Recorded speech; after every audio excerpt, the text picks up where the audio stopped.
നാളുകളിലും എൻ്റെ ഒപ്പമുണ്ടെന്ന വിശ്വാസമുള്ളവർക്ക് മാത്രമേ നാളുകളിൽ അത് അനുഭവിക്കാൻ പറ്റുള്ളൂ കേട്ടോ. ഞാൻ പറയുന്നത് ഏലിയാവിനെ പോലെ, ഈ സഹോദരിയെ പോലെ ആര് സപ്പോർട്ട് ചെയ്യാനില്ലാത്ത, മാസം കൃത്യമായിട്ട് 1,00,000 രൂപ വരുമെന്ന് ഉറപ്പുള്ളവനെ കുറിച്ചല്ല ഈ പറയുന്നത്.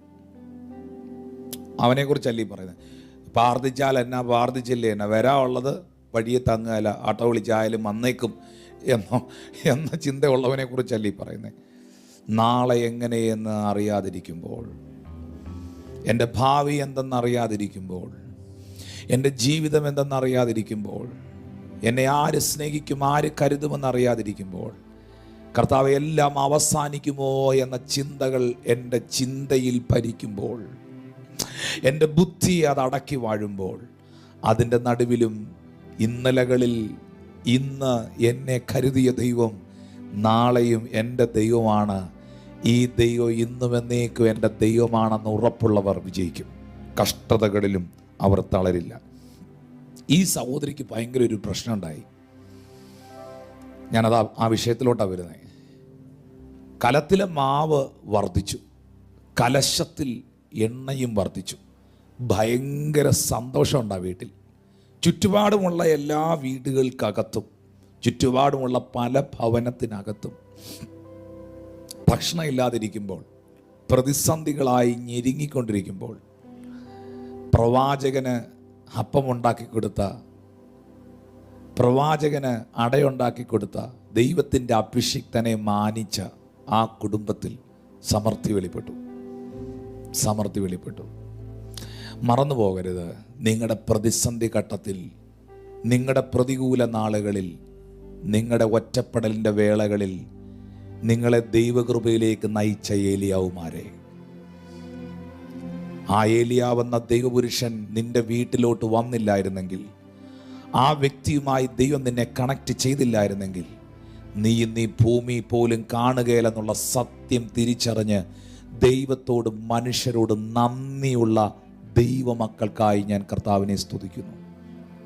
കാരണം നന്ദി കെട്ടവരുടെ എണ്ണമാണ് എണ്ണത്തിൽ കൂടുതൽ, അവഗണിക്കുന്നവരുടെ എണ്ണമാണ് എണ്ണത്തിൽ കൂടുതൽ, മറന്നു കളയുന്നവരുടെ എണ്ണമാണ് എണ്ണത്തിൽ കൂടുതൽ. അതിൻ്റെ നടുവിൽ ഓർക്കുക, ഓർക്കുക, എൻ മനമേ ഓർക്കുക, അവൻ്റെ ഉപകാരങ്ങളെ ഓർക്കുക, മറക്കാതിരിക്കുക. സ്തോത്രം. ആ സഹോദരി ഈ വലിയ സന്തോഷത്തിന് നടുവിൽ 16-ാമത്തെ വാക്യം പറയുന്നത്, ഏലിയാവ് മുഖാന്തരം ചെയ്ത വചനപ്രകാരം കലത്തിലെ മാവ് തീർന്നു പോയില്ല, ഭരണിയിലെ എണ്ണ കുറഞ്ഞു പോയില്ല. പക്ഷേ വീട്ടുടമക്കാരിയായ സ്ത്രീയുടെ മകൻ ദീനം പിടിച്ചു. ഇനി ഒരു പദം ശ്രദ്ധിച്ചോണം. പ്രതീക്ഷിക്കാത്ത വഴി അവൾക്കായി ദൈവം തുറന്നു. പക്ഷേ മറുഭാഗത്ത് പ്രതീക്ഷിക്കാത്ത ഒരു പ്രശ്നം അവളുടെ വീട്ടിലോട്ട് കയറി വന്നു. ഒന്നുകൂടെ പറയാം. പ്രതീക്ഷിക്കാത്തൊരു വഴി അവളുടെ മുമ്പിൽ ദൈവം അത്ഭുതകരമായി തുറന്നു. എന്നാൽ അതിൻ്റെ മധ്യ അവൾ ഒട്ടും പ്രതീക്ഷിക്കാത്തൊരു പ്രശ്നം അവളുടെ വീട്ടിലേക്ക് വന്നു. അവളുടെ കുഞ്ഞിന് രോഗമായി.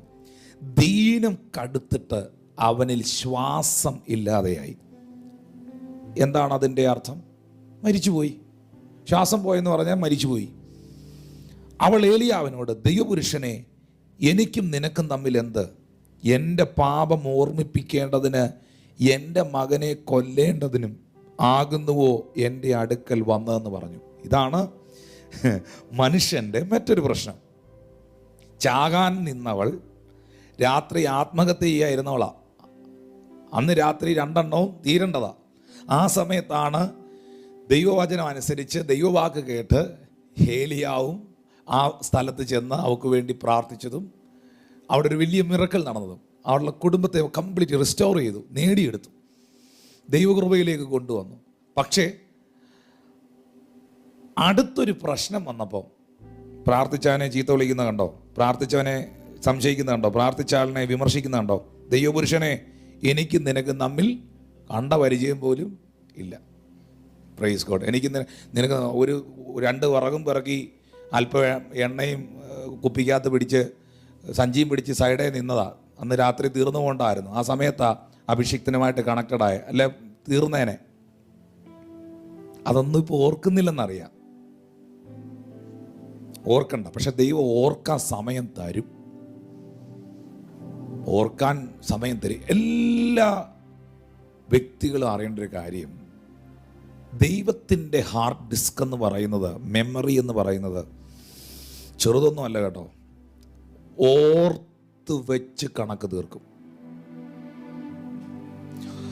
ഓർത്ത് വെച്ച് എഴുതി നോട്ട് ചെയ്ത് വെച്ച് വർഷങ്ങൾ, ഒരു 70 വർഷം മുമ്പുള്ള കേസൊക്കെ ഇവിടുത്തെ കോടതികൾ പൊക്കിയെടുക്കുന്നെങ്കിൽ 700 വർഷം പുറകെയുള്ളതൊക്കെ തമ്പുരാൻ പൊക്കിയെടുക്കും. അതാണല്ലോ അന്ത്യന്യായം. ആദം മുതലുള്ളതിനെയൊക്കെ നിർത്തി ന്യായം വിധിക്കണമെങ്കിൽ എത്ര വർഷം പുറകോട്ട് പോകണം? ആബാലവൃദ്ധം ജനവും വെള്ളസിംഹാസനത്തിൻ്റെ മുമ്പിൽ നിന്നെന്നല്ല എഴുതിയിരിക്കുന്നത്. ഒറ്റയ്ക്ക് നിർത്തി കൊച്ചുനാൾ മുതൽ മരണപ്പെട്ട കാലഘട്ടം വരെയുള്ളത് നിമിഷങ്ങൾ കൊണ്ട് വിധിക്കും. ആ സിസ്റ്റമായത്, ആ സിസ്റ്റം. അത് വിശ്വസിക്കുന്നവർക്കായി ദൈവത്തെ സ്തുതിക്കുന്നു. അവൾ പ്രതീക്ഷിക്കാത്ത ഒരു പ്രതിസന്ധി അവളുടെ ജീവിതത്തിലേക്ക് വന്നു. എന്നിട്ട് ചോദിക്കുകയാണേ, എൻ്റെ പാപം ഓർമ്മിപ്പിക്കേണ്ടതിനും എൻ്റെ മകനെ കൊല്ലേണ്ടതിനുമാകുന്നോ നീ എൻ്റെ അടുക്കൽ വന്നത്? മനുഷ്യൻ്റെ സ്വഭാവമായത്. ഈ കുഞ്ഞും ഈ സഹോദരിയും മാസങ്ങൾക്ക് മുമ്പ് തീർന്നു പോണ്ട. ഈ ദൈവപുരുഷൻ്റെ പ്രാർത്ഥനയും അഭിഷേകവും വിശ്വാസവും ദൈവ നിയോഗവുമാണ് ആ കുടുംബത്തെ വിടുവിച്ചെടുത്തത്. സെക്കൻഡുകൾ കൊണ്ട് മനുഷ്യനെല്ലാം മറന്ന് വിസ്മരിച്ച് കളയുന്ന സ്വഭാവമുണ്ട് എന്നുള്ളതിൻ്റെ തെളിവാണ് ഈ വാക്യം. മരണത്തിൽ നിന്ന് അവരെ സേവ് ചെയ്ത മനുഷ്യനെ മറന്നേച്ച് പറയുന്നത് കേട്ടോ. എൻ്റെ മകനെ കൊല്ലാനാണോ എന്ന് വെച്ചാൽ നിങ്ങൾക്ക് മനസ്സിലായില്ലല്ലേ? മനസ്സിലാക്കി തരാം. എല്ലാവരും പറയുന്നൊരു കാര്യമാണ്, ഓ ഈ പ്രവാചകൻ എൻ്റെ വീട്ടിൽ വന്നു, ഈ പാസ്റ്ററെ ഞാൻ കണ്ടു, ഞാൻ ആ ചർച്ചിൽ പോയി പ്രാർത്ഥിച്ചു, പ്രശ്നങ്ങളല്ലാതെ എനിക്കൊന്നുമില്ല. അങ്ങനെ പറയുന്നവരുണ്ടോ? ഇല്ലേ? ഞാൻ പറയാം. ഒരിക്കലൊരു സഹോദരി എന്നോട് പറഞ്ഞു, പാസ്റ്ററെ പ്രാർത്ഥിക്കണം എനിക്ക് വേണ്ടി, എനിക്കങ്ങ് മുട്ടുവേദനയാണ്. ഈ ചർച്ചിൽ വന്നതിന് ശേഷം എനിക്ക് മുട്ടുവേദന കൂടി. മുട്ടുവേദന സൗഖ്യമായ ഒത്തിരി എണ്ണമുണ്ട്. അവരെല്ലാം കൂടെ വിളിച്ച് കാണിക്കാൻ നിന്നാൽ ഈ തള്ള അന്ന് പോകുകയില്ല. രാത്രി 11 വീട്ടിൽ പോകുള്ളൂ. അത്രയും പേരുണ്ട് മുട്ടുവേദന സൗഖ്യമായവർ. അത് നമുക്ക് പറയാൻ പറ്റുകയില്ലല്ലോ. സ്തോത്രം.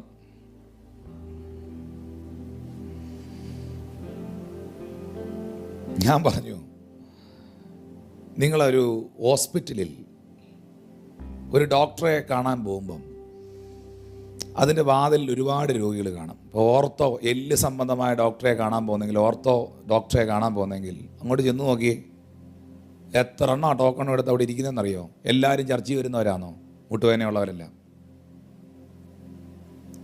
ക്യാൻസർ രോഗികളെല്ലാം ചർച്ചയിൽ വരുന്നവരാണോ? ഈ ലോകത്തിൽ കാണുന്ന ദുഃഖങ്ങളും ദുരിതങ്ങളും പ്രശ്നങ്ങളും അനുഭവിക്കുന്നവരെല്ലാം വേദോസം എടുത്തുകൊണ്ട് ചർച്ചയിൽ വരുന്നവരാണോ? സഹോദരങ്ങളെ, പ്രാർത്ഥിക്കുന്നവർക്കും പ്രാർത്ഥിക്കാത്തവർക്കും രോഗവും പ്രശ്നവും ദുഃഖവും ദുരിതവും ഒക്കെ ഉണ്ട്. അതിനാർക്കും ഒഴിവില്ല. Praise God. കൊറോണ വൈറസിൻ്റെ വ്യാപനം നിമിത്തം എല്ലാ എണ്ണവും മാസ്ക് കെട്ടിക്കണം. അതിനകത്ത് ആർക്കും ഒഴിവില്ല. അതിനകത്ത് ഞാൻ വിശ്വാസിയാണ്, ഞാനിതൊന്നും കെട്ടുകയില്ലെന്ന് പറഞ്ഞ് റോഡിൽ ഇറങ്ങി നോക്കിയാൽ നിന്നെ പോലീസുകാരെ കെട്ടിക്കൊണ്ട് പൊക്കോളും. Praise God. ആർക്കും ഇതിലൊഴിവില്ല. ആർക്കും ഇതിലൊഴിവില്ല. രോഗവും ദുഃഖവും പ്രശ്നവും ദുരിതവും കഷ്ടതകളും വെല്ലുവിളികളും എല്ലാം എല്ലാവർക്കും ഉണ്ട്, എല്ലാ വിഭാഗത്തിലുള്ളവർക്കും ഉണ്ട്. പക്ഷേ അതിൻ്റെ നടുവിൽ ഒരു ഭക്തൻ എങ്ങനെ സെപ്പറേറ്റഡ് ആകുന്നതെന്നറിയാമോ? ആ പ്രശ്നങ്ങളുടെ, ദുഃഖത്തിൻ്റെ, രോഗത്തിൻ്റെ, ദുരിതങ്ങളുടെ നടുവിൽ അവൻ ദൈവത്തെ ആശ്രയിക്കും. അവൻ ദൈവത്തെ ആശ്രയിക്കും. മറ്റവരെന്ത് ചെയ്യും? അവർക്കറിയില്ല. ഒന്നാമത് അവർക്കറിയില്ല. അവർ ദൈവത്തെ ആശ്രയിക്കില്ല. അവർ ചികിത്സിച്ച ഡോക്ടറെയും വഴി പറഞ്ഞ്, സാഹചര്യത്തെയും വഴി പറഞ്ഞ്, ഗവൺമെൻറ്റിനെയും വഴി പറഞ്ഞ്, മനുഷ്യനെയും വഴി പറഞ്ഞ് ഒരു സൈഡിൽ കൂടെ പോകും. പക്ഷേ ഒരു ദൈവ പൈതൽ എല്ലാ കാലത്തും എല്ലാ വിഷയങ്ങളുടെയും നടുവിൽ ദൈവമുഖം അന്വേഷിക്കും. ദൈവത്തോട് പ്രാർത്ഥിക്കുന്ന വ്യക്തിയായിരിക്കും. അത്രയേ ഉള്ളൂ വ്യത്യാസം. വിശുദ്ധ ബൈബിളിൽ എഴുതിയിട്ടുണ്ട്, ചൂള പോലെ കത്തുന്ന ഒരു ദിവസം വരും. അന്ന് ദുഷ്പ്രവർത്തിക്കാരെല്ലാം താളടിയാകും. അവിടെ നമുക്ക് കാണാൻ കഴിയുന്നൊരു പദമെന്ന് പറയുന്നത്, ദൈവത്തെ അറിയുന്നവനും ദൈവത്തെ അറിയാത്തവനും തമ്മിലുള്ള വ്യത്യാസം അന്ന് തിരിച്ചറിയും. ഈ നല്ല കാറ്റൊക്കെ കൊണ്ട് തണുത്ത് നിൽക്കുമ്പോഴല്ല ദൈവത്തെ അറിയുന്നവനും അറിയാത്തവനും തമ്മിലുള്ള വ്യത്യാസം മനസ്സിലാകുന്നത്. ചൂട് വരുമ്പോഴാണ്, ചൂള പോലെ കത്തുന്ന സമയം വരുമ്പോഴാണ്. ശരിക്കും പ്രതിസന്ധികളുടെ, പ്രശ്നങ്ങളുടെ, കഷ്ടതകളുടെ, വെല്ലുവിളികളുടെ, ഞെരുക്കങ്ങളുടെ നടുവിലാണ് നിങ്ങളാകുന്ന റിയൽ പേഴ്സൻ്റെ ഫെയ്ത്ത് എന്താണെന്ന് തിരിച്ചറിയുന്നത്.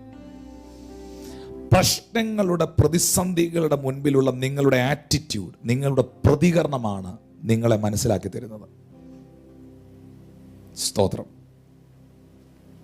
ഈ സഹോദരി അവളുടെ കുഞ്ഞ് മരിച്ചു പോയപ്പോൾ ആ നിലയിലാണ് പ്രവാചകനോട് പ്രതികരിച്ചത്. പക്ഷെ 19-ാമത്തെ വാക്യത്തിൽ പ്രവാചകൻ എന്നാ പറഞ്ഞത്? നിന്റെ മകനെ ഇങ്ങ് തരിക. അവനെ മടിയിലെടുത്ത് താൻ പാർത്തിരുന്ന മാളിക മുറിയിൽ കൊണ്ടു ചെന്ന് കട്ടിൽമേൽ കിടത്തി. ആ കുട്ടിയുടെ മേൽ 3 തവണ കവന്നു വീണ് ഏലിയാവെന്ന ദൈവപുരുഷൻ പ്രാർത്ഥിച്ചു. ഏലിയാവിൻ്റെ പ്രാർത്ഥന കേട്ട് കുട്ടിയുടെ പ്രാണൻ അവനിലേക്ക് മടങ്ങി വന്ന് അവൻ ജീവിച്ചു. വാക്യം 22 പറയുന്നു, അവൻ ജീവിച്ചു. ഹല്ലേലൂയ. 23-ാം വാക്യത്തിൽ ഏലിയാവ് കുട്ടിയെ എടുത്ത് മാളികയിൽ നിന്ന് താഴെ വീട്ടിലേക്ക് കൊണ്ടുചെന്ന് അവൻ്റെ അമ്മയ്ക്ക് കൊടുത്തു. ഇതാ നിന്റെ മകൻ ജീവിച്ചിരിക്കുന്നു എന്ന് ഏലിയാവ് പറഞ്ഞു. ചോദ്യം ചെയ്യലുകളുടെ നടുവിലും, വിമർശനത്തിൻ്റെ നടുവിലും, അവിശ്വസിക്കുന്നതിൻ്റെ നടുവിലും, സംശയിക്കുന്നതിൻ്റെ നടുവിലും, നമ്മൾ പിറുപിറുക്കുന്നതിൻ്റെ നടുവിലും നമ്മളെ കൈവിടാത്തൊരു ദൈവം ഉണ്ടെന്നുള്ളതിൻ്റെ തെളിവല്ലേ ഇത്? നിന്റെ ദൈവം എന്ത് ചെയ്യുന്നു? നീ വീട്ടിൽ വന്നതിന് ശേഷമായി പ്രശ്നമെല്ലാം ആരംഭിച്ചെന്നും, എൻ്റെ കൊച്ചിനെ കൊല്ലാനാണോ നീ എൻ്റെ ലൈഫിലേക്ക് പ്രാർത്ഥനയുമായിട്ട് വന്നതെന്നും ഒക്കെ ചോദിച്ചതിൻ്റെ നടുവിൽ ദൈവത്തിന് വേണമെങ്കിൽ അവളെയും കൂടെ തീർത്ത് കളയാം. പക്ഷെ ദൈവം അങ്ങനല്ല കേട്ടോ. ദൈവം അങ്ങനല്ല. നിങ്ങൾ പിറുപിറുക്കുമ്പോഴും നിങ്ങൾ തള്ളിക്കളയുമ്പോഴും ദൈവം നിങ്ങളെ തള്ളിക്കളയുന്നില്ല. നിങ്ങൾ സംശയിക്കുമ്പോഴും നിങ്ങളെ ദൈവം സംശയിക്കുന്നില്ല. നിങ്ങൾ അവനെ ഉപേക്ഷിച്ചപ്പോഴും അവൻ നിങ്ങളെ ഉപേക്ഷിക്കാതിരുന്നത് കൊണ്ടാണ് ഇപ്പം ഈ മെസ്സേജ് കേട്ടുകൊണ്ടിരിക്കുന്നത്. യാക്കോവിൻ്റെ പുത്രന്മാരെ, ഞാൻ നിങ്ങളെ മറക്കാത്തത് കൊണ്ട് നിങ്ങൾ മുടിഞ്ഞു പോകാതിരിക്കുന്നു എന്നാണ് പ്രവചന പുസ്തകത്തിൽ എഴുതിയിരിക്കുന്നത്. ആ മറക്കാത്ത കർത്താവിന് ഒന്ന് നന്ദി പറഞ്ഞേ. ആ മായാത്ത സ്നേഹത്തിനൊന്ന് നന്ദി പറഞ്ഞേ. ആ തഴുകിയ കരത്തിനൊന്ന് നന്ദി പറഞ്ഞേ. ആ പുലർത്തിയ കരത്തിനൊന്ന് നന്ദി പറഞ്ഞേ. ഹല്ലേലൂയ.